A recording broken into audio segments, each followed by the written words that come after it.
আসসালামু আলাইকুম। আমি মোহাম্মদ তৈয়দুল ইসলাম, প্রভাষক পদার্থবিজ্ঞান, Samaj Ali school and college, Darabazar, Sunamganj. Science education কেয়ারের পক্ষ থেকে সবাইকে স্বাগত জানাচ্ছি।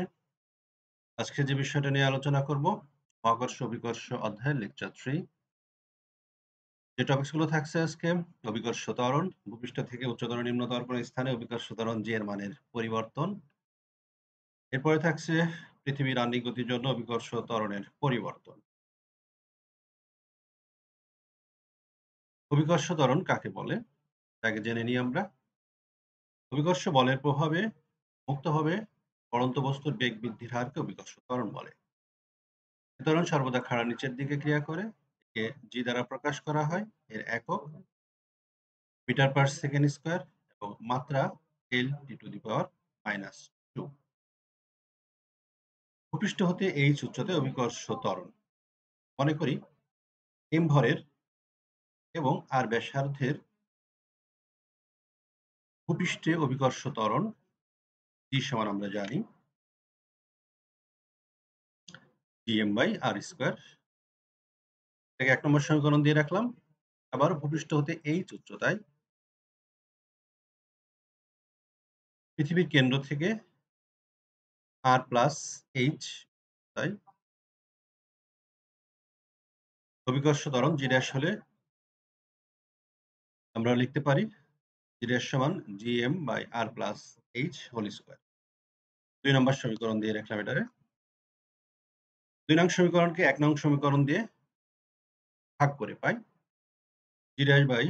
G' সমান Gm/r+h² ইন্টু, যেহেতু G নিচে আছে, G এর মানটা আমরা উল্টায় লিখব, r² উপরে দিব এবং Gm টা নিচে দিব। এখন Gm ভাগ হয়ে কাটাকাটি হয়ে যাচ্ছে। G' সমান r² এবং G' সমান 1/r+h²। এখান থেকে আমরা লিখতে পারি G' সমান 1+h/r²।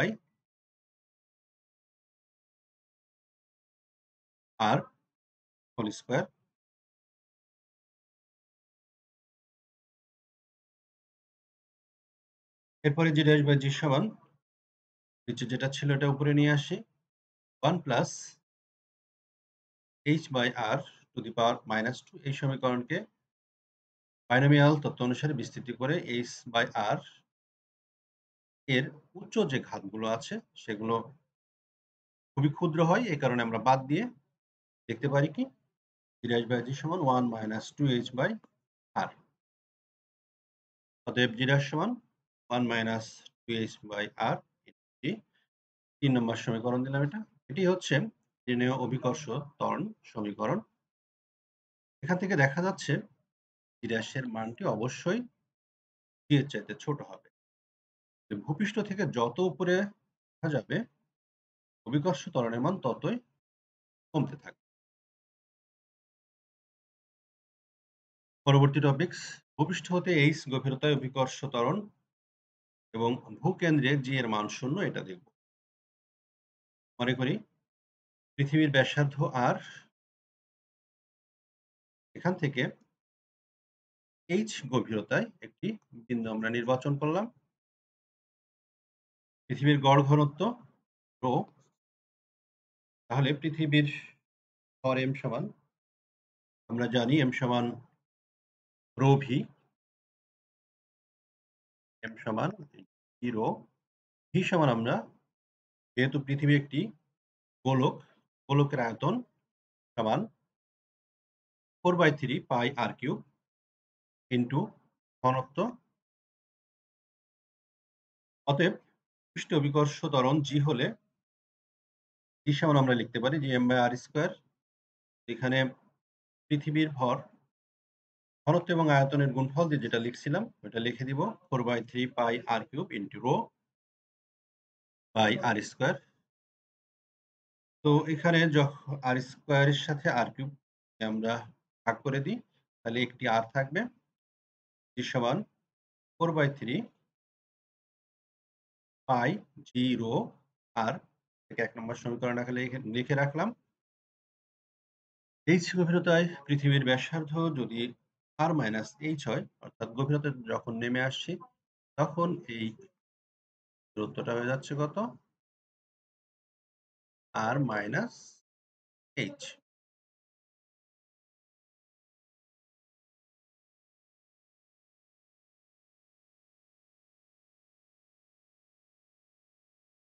যদি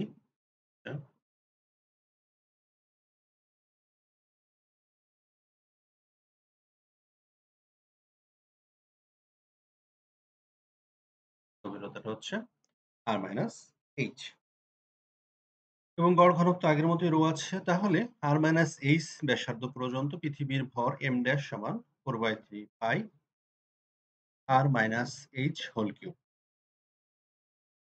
অর্থাৎ r মাইনাস এইচ ব্যাসার্ধের গোলকের আয়তন হচ্ছে 4/3 pi r minus h whole cube এবং এর সাথে ঘনত্ব গুণ।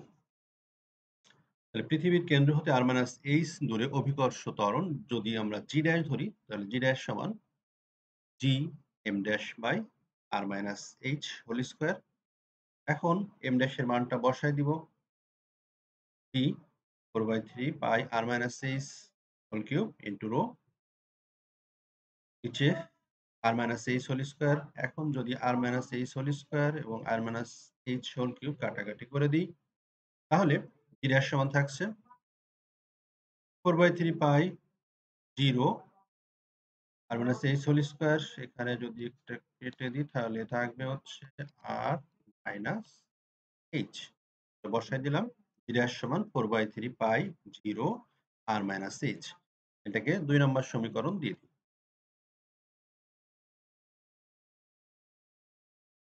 ২ নং সমীকরণকে ১ নম্বর সমীকরণ দিয়ে ভাগ করি। ২ নম্বর সমীকরণে ছিল g ড্যাশ সমান 4 পাই 0 r মাইনাস এইচ এবং ১ নম্বর সমীকরণে ছিল 4/3 পাই 0 r।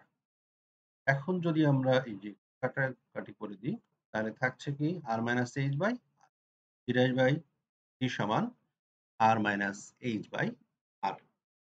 g ড্যাশ সমান 1 minus H by r into, এখান থেকে দিই r by r minus H by r। r by r সমান 1 minus H by r। r গুণন করে যেটা এখানে গুণ করে দেওয়া হয়েছে, g ড্যাশ সমান 1 minus H by r into G. এটাই নির্ণেয় অভিকর্ষ ত্বরণ। সমীকরণ ৩ নম্বর দ্বারা প্রকাশ করছে। ৩ নম্বর থেকে দেখা যাচ্ছে g ড্যাশ স্মলার দেন জি, অর্থাৎ ভূপৃষ্ঠ হতে যতই পৃথিবীর কেন্দ্রের দিকে যাওয়া যায় অভিকর্ষ ত্বরণের মান ততই কমতে থাকে। পৃথিবীর কেন্দ্রে অর্থাৎ যখন গভীরতা h সমান পৃথিবীর ব্যাসার্ধের সমান হয়ে যায়, অর্থাৎ r এর সমান হয়, তখন আমরা দেখতে পাচ্ছি ড্যাশ সমান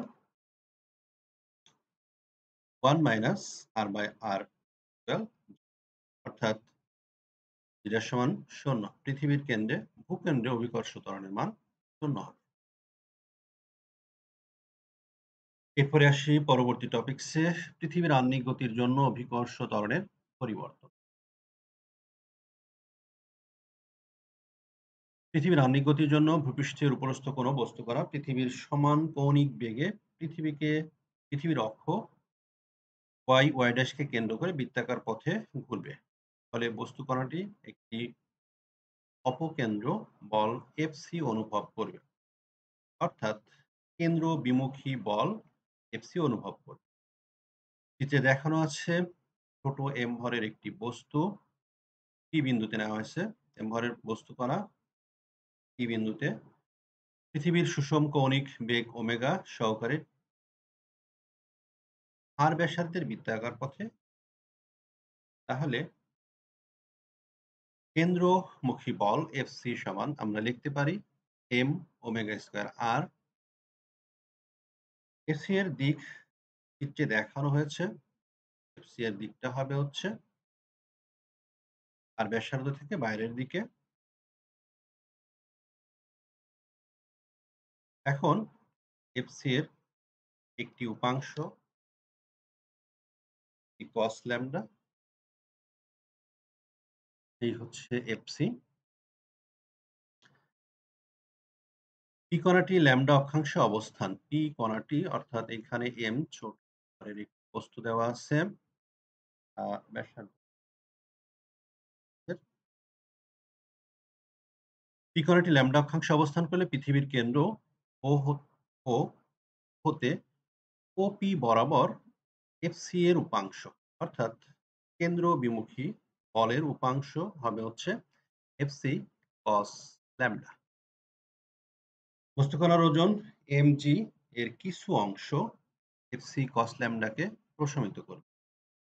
সুতরাং পৃথিবী কর্তৃক বস্তুকণার উপর প্রেরিত নিট বল কমে যাবে। কত হয়ে যাবে? F ল্যামডা সমান mg minus FC cos lambda. Lambda অক্ষাংশে অভিকর্ষ ত্বরণ g ল্যামডা হলে উপরের সমীকরণ F ল্যামডা সমান আমরা লিখতে পারি m g ল্যামডা মুছে পাই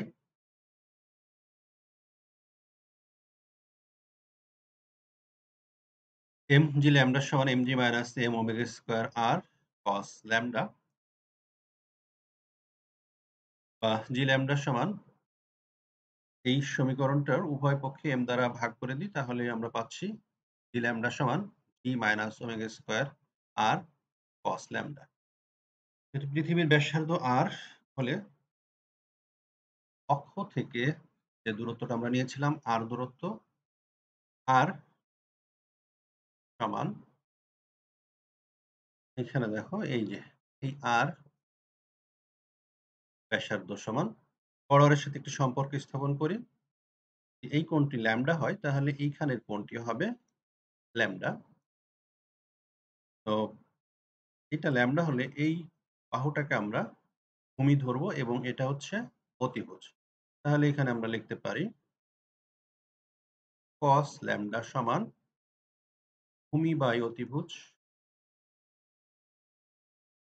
ছোট r সমান আমরা পাচ্ছি হচ্ছে r cos ল্যামডা।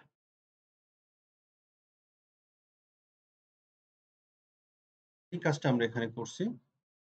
পৃথিবীর ব্যাসার্ধ r হলে r সমান r cos ল্যামডা হবে। অতএব g ল্যামডা সমান g minus omega square r cos square lambda. কারণ ওইখানে আরেকটা cos ল্যামডা ছিল আগে। g ল্যামডা সমান g minus omega square r cos square lambda. এই সমীকরণটাকে ১ নম্বর সমীকরণ দিয়ে দিলাম। এটাই পৃথিবীর আহ্নিক গতির জন্য অভিকর্ষ ত্বরণের পরিবর্তন সূচক সমীকরণ। বিষুব অঞ্চলে ল্যামডা সমান যদি 0 হয় তাহলে cos ল্যামডা সমান কত হবে? 1 হবে। বিষুব অঞ্চলে অভিকর্ষ ত্বরণ ল্যামডা সমান g minus omega square r। অর্থাৎ বিষুবীয় অঞ্চলের ক্ষেত্রে আহ্নিক গতির জন্য অভিকর্ষ ত্বরণের মান সবচেয়ে কম হয় অর্থাৎ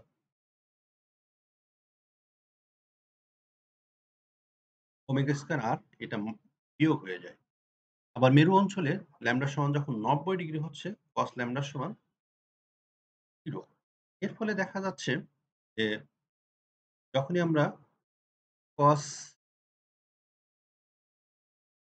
0 ডিগ্রি তখন ছিল সর্বোচ্চ 1 এবং যখন cos 90 ডিগ্রি হচ্ছে তখন মানটি হয়ে যাচ্ছে 0। মেরু অঞ্চলে অভিকর্ষ ত্বরণের মান g ল্যামডা সমান g এটা ৩ নম্বর সমীকরণ দিয়ে দিলাম। অতএব মেরু অঞ্চলে অভিকর্ষ ত্বরণের মান সর্বাধিক এবং বিষুবীয় অঞ্চলে অভিকর্ষ ত্বরণের মান সর্বাপেক্ষা কম হয়। এরপরে আসি অভিকর্ষ কেন্দ্র কাকে বলে কিছু সংজ্ঞা আমরা জেনে নিই। একটি বস্তুকে যেভাবে রাখা হোক না কেন বস্তুর ভিতরে অবস্থিত যে বিন্দুর মধ্য দিয়ে মোট ওজন ক্রিয়া করে সেই বিন্দুকে বস্তুর অভিকর্ষ কেন্দ্র বলে অথবা ভরকেন্দ্র। মহাকর্ষীয় ক্ষেত্রে কোন বস্তুর আশেপাশে যে অঞ্চলব্যাপী এর মহাকর্ষের প্রভাব বজায় থাকে অর্থাৎ কোন বস্তু রাখা হলে সেটি আকর্ষণ বল লাভ করে তাকে ওই বস্তুর মহাকর্ষীয় ক্ষেত্র বলে। মহাকর্ষীয় ক্ষেত্রের প্রাবল্য কাকে বলে? মহাকর্ষীয় ক্ষেত্রের কোন বিন্দুতে একক ভরের একটি বস্তু স্থাপন করলে যে বল লাভ করে তাকে ওই বিন্দুর মহাকর্ষীয় ক্ষেত্র প্রাবল্য বলে।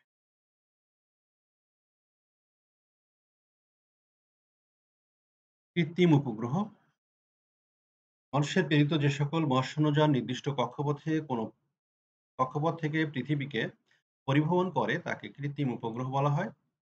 রকেটের সাহায্যে কৃত্রিম উপগ্রহকে নির্দিষ্ট উচ্চতায় তুলে ভূপৃষ্ঠের সমান্তরালে নির্দিষ্ট বেগে ছড়িয়ে দেওয়া হয়। ফলে উপগ্রহটি পৃথিবীকে প্রদক্ষিণ করতে থাকে।